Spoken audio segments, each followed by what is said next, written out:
Well, I'm up here today in the little County Antrim village of BALLYEASTON, or BALLYEASTON as the locals call it.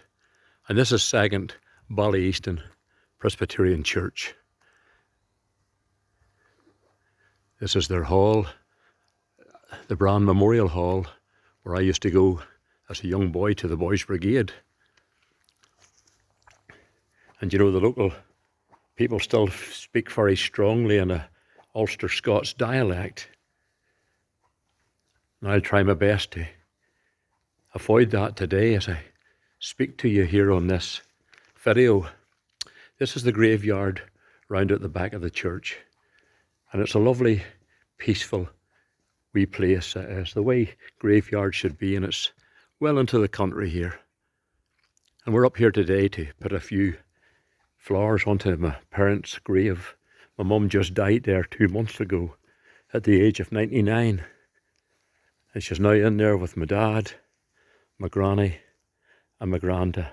Also some other aunts and uncles buried here as well. My dad's brother's there. And his sister's over here. And he's a nephew in here as well. So there's quite a few family here.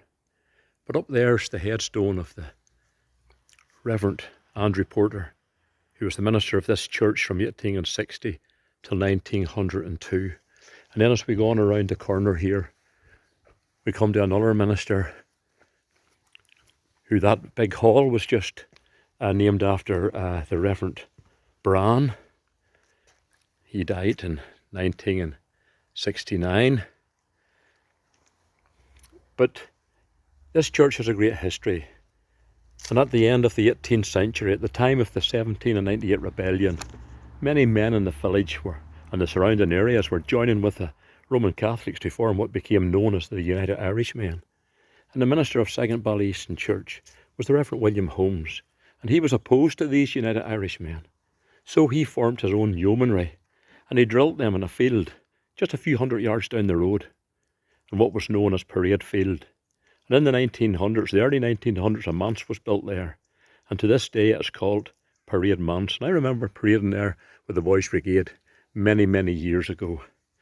Now, the great Presbyterian, the Reverend Henry Cook, although he was only 10 years old at the time of the rebellion, he later warned that any such alliance would bring ruin to Protestants. Then later on in the mid-19th century, Ulster experienced the great revival of 1859. The minister of the church was the Reverend Alexander Pollock, and he wrote these words at the height of the revival in the village. On Sabbath morning, the house was filled to overflowing, and with little preparation, it was no easy task to ascend the pulpit.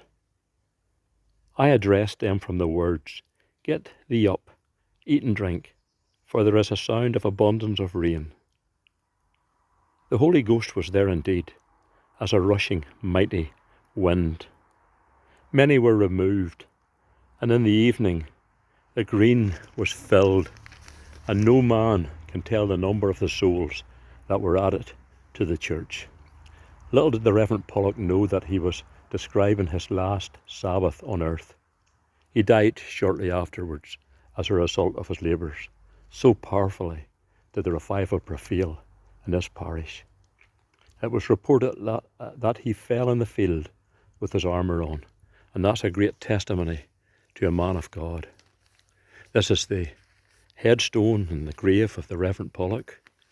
It has been refurbished in the past, and by the looks of it, it could be due to being refurbished again.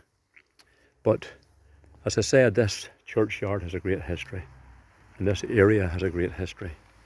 And it's always nice every time I come up here to go to my mum's, dad's grave, to look around these old headstones and just remember this great history of this lovely wee place.